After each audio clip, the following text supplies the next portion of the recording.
ingeta la famille bokota makambo sur makambo, affaire sur affaire, dossier sur dossier, makambo ya somo ya koindisa ya kobebisa, makambo ya mabeba ndekonanga na ndenge moko ya somo. Grande ma joie de vous retrouver encore cette soirée, surtout sur notre chaîne Étoile Lune Inès TV.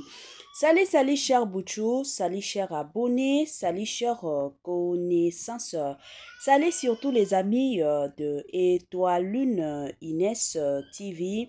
J'espère que vous allez bien. Quant à moi, je suis le bien, super bien, par la grâce de Dieu. Chers Bouchou, chers abonnés et chers connaissances, yalelo toye lisusu bandekonanga kandenge to beta lisolo awa kandenge tozo solo la concernant surtout makambo nini ya minene ekomeli pasteur de la foi oyo mingi tobenga ka pasteur Mayata, Bana notre Père, je sais que vous êtes nombreux, vous êtes nombreuses. Oyo bozo landara biso na moment oyo. Bande konanga toye awa ka ndenge na yeb sarabino na Kongo na biso ya koloba ezanga kate na Kongo na biso ya koloba ezalaka kaka na ndenge moko ya kosakana te. Toyaki kolala tolamuki bande konanga na ya pasi na ya mawa oyo eyaki kokomela pasteur na biso de la fois bande konanga na ndenge moko ya somo pinza mingi. Ane ya sika solo ya sika, agrandissement des troisième jambe qui mobali esalakate pe ezamukie mama azo sepela te na mbetu na gavke elamuki feti ezongi ba mama na ba problème ya mabota myome fibro trompe kiss règle abondante ménopause ata okomi na 65 ans mama okobota mwana yoka bien dépression maladie mentale autisme ata mwana alobaka te mokulu makasi to pe alalaka te tozali na solution na Gavcare. Bona loposo totikali simate vergete babengi nduta bouton tache 5 jours ya bamba hoteli lokola lilala teint uniforme tozali na gamme complète ya kopakola ya injection ya comprimé ya suppositoire esengo ezali mama olingi ovindisa tolo pe sima sans opération benga biso na lombango papa mama yo oyo otungisama mingi na maladie ya hémorroïde interne to pe externe yoka na 2 jours ya bamba omoni changement ya solo ebongo na bokono ya diabète AVC tension to pe obésité Gavcare kolo solution perte de poids naturellement okokota salle de sport teo kisi ya comprimé pe injection na Gavcare ozongi mobimba. Ba produit na biso ezali 100% naturel et salemi na ba plan na ba industrie ya Allemagne pe Angleterre na Gavcare oko sepela. La santé n'a pas de prix. La famille, kande na yeb sarabino, batela santé. Soki oko batela ya yo santé te, mutu moko te akotikala ko batela santé na yo te. Eza vraiment important, eza penza ya makasi en tant que mutu koyebaka surtout et encore ndenge nini ya komi batelaka. Bonne nouvelle, sango ya malamu bandeko nanga abari njema pona bandeko na biso nyonso oyo baza na problème ya mabota. Oyebike mabota ezotungisaka yo, oyebike mikolo yo, moi belle famille etie yo moto pona makambo kobota. Benga Gavcare na lombangu, ba solution ezali, ba solution ya mikete, mais plutôt ba solution ya makasi. Yango bandeko nanga bo benga Gavcare ako sungabino na oyo etali makambo ya mabota. Voilà. Bandeko nanga lelo toye awa na dossier ya pasteur de la foi, toye na makambo ya pasteur de la foi. En tout cas, na mona kika ba video ndenge zo tambulaka na komeka kokota na mozindo ya situation makambo ona kende ko découvrir bandeko nanga nayoka ki pasi penza ya makasi bandeko nanga toyebike déjà Bible eyebisa biso ke na temps de la fin bokomona bato bakozala na lokoso mbongo na ndenge moko ya kosakana te na oyeba te bato mosusu oyo nanu bapesi bavi na bango epai ya Nzambe te bozozela nini parce que ba signe eza penza ebele oyo ezolakisa ke non temps de la fin yango oyo. Alors bandeko nanga tomi batela parce que bato bakomi kolinga mbongo na ndenge moko ya kosakana te.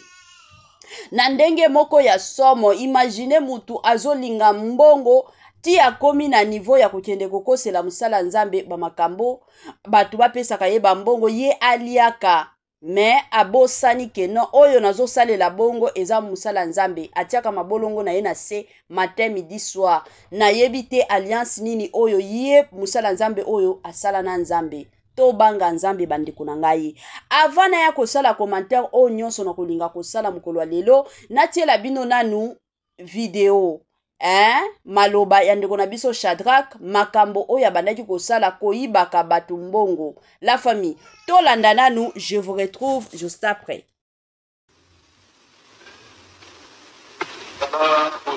Shalom Église. Shalom. Ombolanga Shadrach. Shamami Shadrach. Nazaki awa na Luanda. Eu estava aqui em Luanda. Nzamba asalaki ngai ngolu. Deus me concedeu a graça. Na voyageaki. Eu tinha viajado. Nakendaki Turquie. Eu fui em Turquia. Nasali kuna 5 ans. Eu fiquei aí 5 anos. Si naye kokoma na France. Depois cheguei até a França. Déjà partir à Turquie. Ali no lugar que eu ando na Turquia. Liboso ya Nzambe. Diante de Deus. Et puis liboso ya pasteur Jean-Paul Mayata. Diante do pastor João Paulo Mayata. Devant Basal Nzambe. Diante do servo de Deus. Et devant l'église. Diante da igreja. Naye kosenga bino pardon. Vi pedir-vos perdão. Partir à Turquie. A partir da Turquia. Na pirata qui compte il y a Facebook, il y a Pasteur de la Foi. O piratei conta do Facebook de Pastor de la Fé. Partir à Istanbul. Ali no Istambul. Na bandaki kotanga langue turque. Eu comecei a ler, a fazer a live. Du coup, na bandaki utiliser comme si le pasteur doit ça elango. De repente eu comecei a usar como é pastor que está usando. As pessoas me ligavam muito. Como se pasteur. Como eles que estão a conversar com o próprio pastor.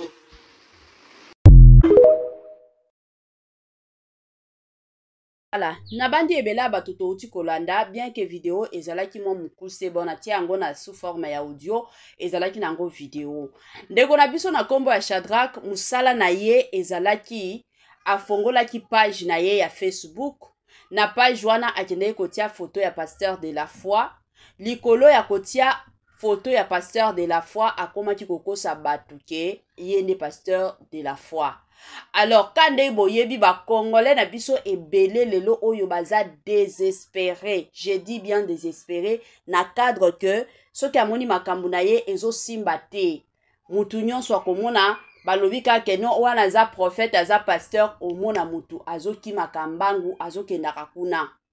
Alors, quand les boyebi bandeko na biso bonsusu ba congolais ba comprenaka na bango Facebook te. Tango akotika na Facebook amoni ka page Pasteur de la Foi, Pasteur Jean-Paul Mayata, c'est fini. Akomi kokomela Pasteur ango. Nzoka eza nango Pasteur de la Foi te. Tango kobanda kokomela ye, ye sikoyo azo yaka na ba stratégie na ye ya kosenga ka batu wana bambongo. Batu bazo tindela kaye bambongo, batu bazo tiela kaye bambongo, batu bazo tindela kaye. Sko batu ebele ba Congolais ebele babando kanisa eza nango Pasteur de la Foi. Nzoka réalité ezalaki nango pasteur de la foi te. Alors, ndeko na biso wana abandaki kolia na ye bambongo. Na bambongo wana azalaki nango a voyager ba pays. Na tango akomaki na pe ba pays bambongo batu oyo azoliaka et puis azokosa na kombo ya nani? Kombo ya msala nzambe. Alors, vi na ye ekomaki kokangama. Donc, abandai lisusu ko progresser te. Akomaki kotourner na ronde kaka. Donc ata soki ameki boye ezo simba te ya ye nyonso ezo simba te. Heureusement conscience na ye eye ko rappeler que non oza na bisika moko oyo oliambu mama be. Eza na bisika oyo sala mabe. Olia bambongo abatu na kombo ya mutu. Kombo yango ya mutu wana pasteur un one de Dieu. c'est ainsi que ayaki kozonga akendaki poto makambo tellement ezalaki bloqué pas possible. C'est ainsi que azongaki epai ya musala nzambe ntango aye kozonga na Angola aye kosala effort ya makasi aya kokutana na pasteur de la foi nde bisika akende kokutana na pasteur de la foi akendaki na église pona kosenga bolimbisi yango bouti komona vidéo o bandeko na ngai. En tout cas naza pe na témoignage mosusu ya pasteur de la foi de son côté yepe azana makambo oyo pasteur de la foi alobi la famille avant na natie la bino vidéo ya pasteur de la foi. En tout cas na koningana nous kopesa moi conseil kaka na situation oyo. Pas seulement batu bazo kosa kokosa na ba kombo ya basala nzambe. Lelo oyo surtout biso ba congolais bakomi na esprit moko ya kimuibi. Ya kimuibi makasi omona muntu mosusu azalaka na agence de voyage te. Mais azoko saka batu keno azana agence de voyage. Bomoni ba émission on a salaka. Il y a tant de personnes au babenga kanga. Bazo benga mama étoiline lekise la biso na ba photo batinde la kangai. Eza na papa moko âgé de 76 ans. Oyati abenganga. Apesanga na ba photo ya mama oyo musala na ye ezalaka keno azalaka na agence de voyage affaire ka voyager batu. Likolo nango mama wana azalaka soi-disant prophétesse. Alors mama wana soki kaka ba confier ye bana bapesi ye na mbongo mama wana akenda akotika bana na Congo Brazza nde bisika akenda akotika bana batu soit soki atambolisi bango mosusu akoki kolongola bango na Congo Brazza atiki bango na Brazzaville soki atiki bango ka na Brazzaville c'est fini mais ye na ba famille akoloba keno na komema bango ti poto omona bana bakovanda na Brazzaville 3 ans 4 ans 5 ans 6 ans bakoki kovanda kuna libela soki ba famille bakoluka ba moyen mosusu te ya komema bana na bango na poto mama wana asali musala wana pendant 6 ans do ba congolais ebele baye ko se retrouver na ba situation wana bandeko nanga mbongwa mutoki ya mutu baliaka ngo na facilité te. C'est vrai okoki komona lelo ke no makamyon sezo kende bien nazo eskrokaka batu nazo liaka bambongwa batu oyebi te mbongo wana mutu mbongwa mutu ozo liaka asalaka musala nini alobelaka ngo nini mbongwa kitoko ezalaka mbongo o mutu ye moko akaniseli yo apesa ngakuto ata bambongo akosenga na ninga akosenga bambongo te. Pourquoi? Parce que ezana mutu mosusu akoki kozala na ba intention ya mabe yo tango zokende kosenga amoni opportunité ya kosala yo mabe siko imagine kutu mbongo akosenga basaleli yo mabe ke dire bambongo akosikokaka obozo isikokaka yango bomona batu mosusu na vie na yo après soki 2 ans 3 ans ya ba misalo bande osala omona makambo ya vie na yo ezokende lisusu bien te.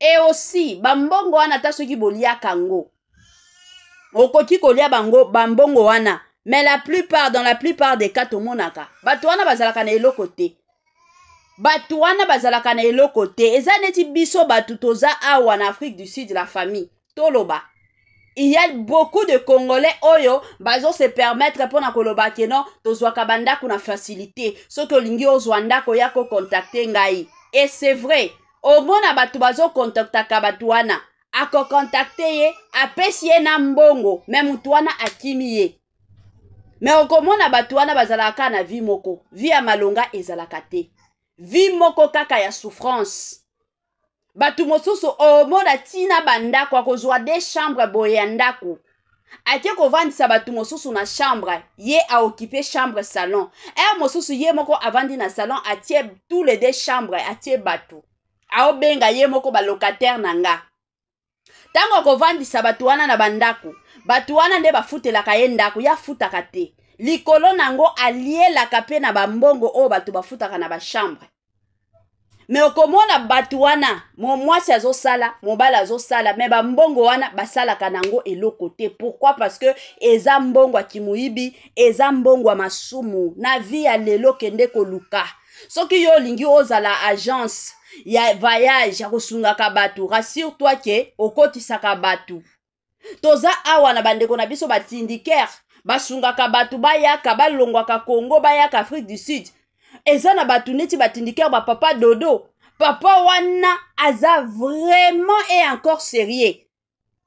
Combien ya ba congolais otokutana na bango bazobeta lisolo ya papa wana dodo baoloba papa wana akotisaka batu oui nayebi batu o bakota na papa wana mbongo kaka kosenga akomemela bino mutu na bino ti jobour soki bino bozalaka na Durban botindi siko mbongo bino moko bosombi biye ndeko na bino bosali makambo nyonso l'essentiel yasi akotisi mutu na Afrique du Sud azalaka bongo mais lelo toomona batu mosusu omona azomi benga tindikere nzoka basi bapimela ye kokotaka peut-être na Zambie basi bapimela ye kokota soki na Zimbabwe soki na Tanzanie musala na ye eza kaka aliaka bambongo ya batu s'il vous plaît botikaka koliaka bambongo ya batu eza na mbongo moko te oyo eyaka na facilité soki bolingi bokende oliaka bambongo bokendaka nde koyibaka président ya mboka na biso parce que bango nde baza na bambongo na baministre mais ba o mosusu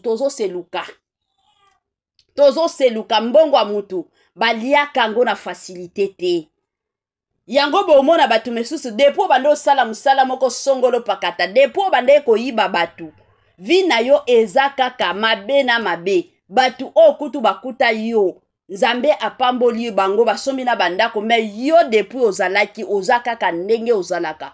Pourquoi? Parce que ozana bambongo ya masumu ya batu ozanango. Ezo salaka pasi. En tout cas courage na ndeko na biso Shadrach eloko ka oto sepeli nango ezake lelo oye ko reconnaître mabe na yo oyo salaki. Oye ko zongela Nzambe, c'est ce qui est important. En tout cas biso to sepeli na kote na biso. Biso to sepeli ndenge ozongeli Nzambe e ya kote ya batu mosusu. Toyo gana nuba audio ya pasteur de la foi ndenge yepe de son côté azopesa moi témoignage na ye tolanda. Nayamba Christ na balarme. J'ai une histoire, j'ai souffert dans ma vie d'une manière tu peux pas croire. Na 6e année primaire, il y avait personne. Mon père avait beaucoup de moyens, il travaillait à la présidence, que j'avais compris après. 6e année primaire, il faut que tu première c'est foutre la mbongo na inscrit parce que l'école c'était juste l'école primaire laïque na quartier 6 Nanjil il faut maintenant comme la première c'est il faut solliciter contacter une autre école mais il y avait personne pour m'inscrire. Mon père n'avait rien du tout à quoi ya mbalamoko les gens venaient fêter chez nous babon année parce que mon père avait des moyens. J'aime pas parler de ma vie il y a on a je sens avec de l'émotion pasteur. Ouais parce que so dans le histoire la vie na ngana lobara non na mona mutu na leki na vite non na mona mutu te donc jusqu'aujourd'hui na mona na mutu te na mona na pamba parce que son azwa qui grâce au Christ était notanga nae nando souffrir ma casse. Donc bref na 6e année primaire il y avait personne autant et j'étais entouré des amis bazali na ba parents ba osunga bango bien ba musu batanga na masamba à l'époque école malula na limité tout ça ngas comme mutalete même pas école à bien bon mais école moka pour gina tanga.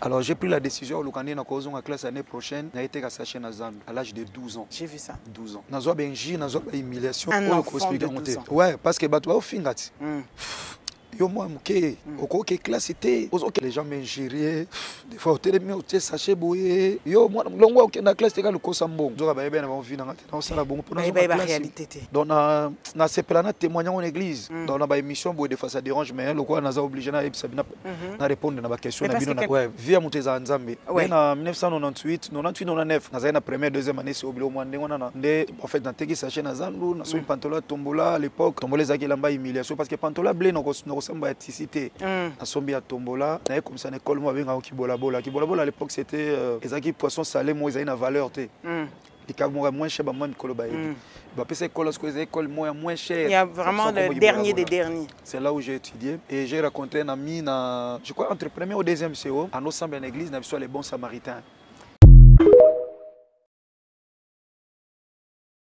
Nayamba Christ na balarme. J'ai une histoire, j'ai souffert dans ma vie d'une manière tu peux pas croire. Na 6e année primaire, il y avait personne. Mon père avait beaucoup de moyens, il travaillait à la présidence, que j'avais compris après. 6e année primaire, il faut na mata première c'est foutre la mbongo na inscrit parce que l'école c'était juste l'école primaire laïque na quartier 6 Nanjil il faut maintenant comme la première c'est il faut solliciter contacter une autre école mais il y avait personne pour m'inscrire. Mon père n'avait rien du tout à quoi ya mbalamoko les gens venaient fêter chez nous babon année parce que mon père avait des moyens. J'aime pas parler de ma vie il y a on a je sens avec de l'émotion pasteur. Ouais parce que so dans le histoire la vie na ngana lobara non namona mutu na leki na vite non namona mutu te donc jusqu'aujourd'hui namona na mutu te namona na pamba parce que so nazwa ki grâce wa ba Christ était notanga na e nando souffrir ma casse donc bref na deuxième na sixième année primaire il y avait personne autant et j'étais entouré des amis bazali na ba parents ba osunga bango bien ba musu batanga na masamba à l'époque école malula na limité tout ça ngasko mutu alete même pas école à bien bon mais école moka pour que na tanga alors j'ai pris la décision au Kanye na kozo la classe année prochaine na été saché na Zambie à l'âge de 12 ans. J'ai vu ça. 12 ans. Nazo benji, nazo humiliation. Un enfant de 12 ans. Ouais, parce que bato au fingati. Yo moi muke oko ke classe était les gens m'ingéraient des fois au télé mais au sachet boye yo moi longo ok na classe ka lukosa mbongo zo ba yeba na ba vina ngati na sala bongo pour na réalité donc na ces plana témoignant en église dans la émission boye de face à dérange mais le quoi na za obligé na sabina na répondre na ba question na bino na ouais via muteza nzambe na 1998 99 na za na première deuxième année c'est obligé au moins ndengona nde en fait dans teki sachet na zandu na so pantola tombola à l'époque tombola zaki lamba humiliation parce que pantola blé no samba aticité na sombi ya tombola na comme ça école moi benga kibola bola à l'époque c'était ezaki poisson salé moi ils na valeur té les moins cher ba moi mikolo ba ba pesa école parce que les écoles moins cher il y a vraiment le dernier des derniers c'est là où j'ai étudié et j'ai rencontré un ami na je crois entre premier au deuxième CO à nos semble en église na soit les bons samaritains.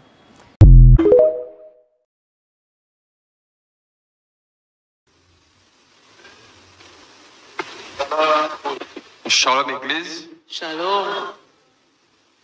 Pombolanga Shadrach. Shama mi Shadrach. Nazaki awa na Luanda. Estava aqui em Luanda. Nzamba asala ngai ngolu. Deus me concedeu a graça. Na voyage aqui. Eu tinha viajado. Nakendaki Turquie. Eu fui em Turquia. Asali kuna 5 ans. Eu fiquei ali 5 anos. Si na yeko koma na France. Depois cheguei até a França. Déjà partir à Turquie. Ali no lugar que eu ando na Turquia. Liboso ya Nzambe. Diante de Deus. Et puis liboso ya pasteur Jean-Paul Mayata. Diante do pastor João Paulo Mayata. Devant Basal Nzambe. Diante do servo de Deus. Et devant l'église. Diante da igreja. Pardon. Vi pedir-vos perdão. Partir à Turquie. A partir da Turquia. Na pirata qui compte, il y a Facebook, il y a Pasteur de la Foi. O piratei conta do Facebook de Pastor de la Fé. Partir à Istanbul. Ali no Istambul. Na banda qui pour tanga langue turque. Eu comecei a ler, a fazer a live. Du coup, na banda pour utiliser comme ici le pasteur de Saïlango. De repente eu comecei a usar como é pastor que está usando. As pessoas me ligavam muito. Como ici, pasteur. Como eles que estão a conversar com o próprio pastor.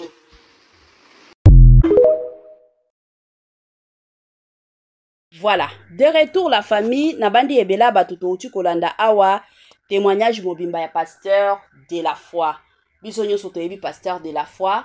La famille kande botuko yoka histoire na ye, passé na ye, vie na ye, na kokola na ye, ezalaki kokola moko, ezalaki nango facilité. Aleka na ba moment moko très difficile na vie na ye. Alors soki mutulelo azo bunda, azo meka vie na ye ezala bien. En tout cas, bisope de notre côté, to sungaye. Eza bongo. Yango nga na yebisaka toujours batu. Kwa anviaka mutute, soki oyebi passé à mutute. Ata soki oyebi yango. Kwa anviaka mutute. Parce que, mutu na mutu aza na étoile na ye, mutu na mutu aza na bénédiction na ye, mutu na mutu aza na opportunité na ye.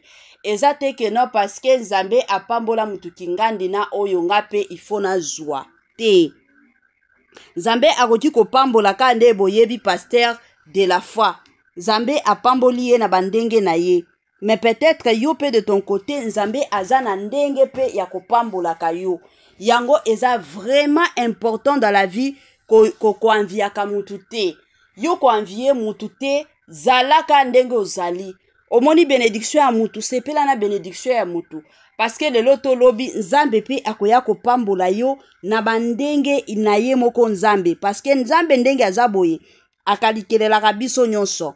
Ayebi ke na mwa oyo na pambola nanu mutu kingandi. na mwa kuna na kopambola pe mutu kingandi na mwa oyo ekeye kuna na kosalela mutu kingandi boye wana penza de ezalaka bakalkili ya nzambe bandeko na nga. Alors tozala batu te ke non parce que mutu kingandi azwi visa voyager poto nga pe ifo kana voyager poto te. Voyage à poto ezalaka voyage à mutu nyonso te parce que soki biso nyonso toko voyager na poto nana kotikala na Congo.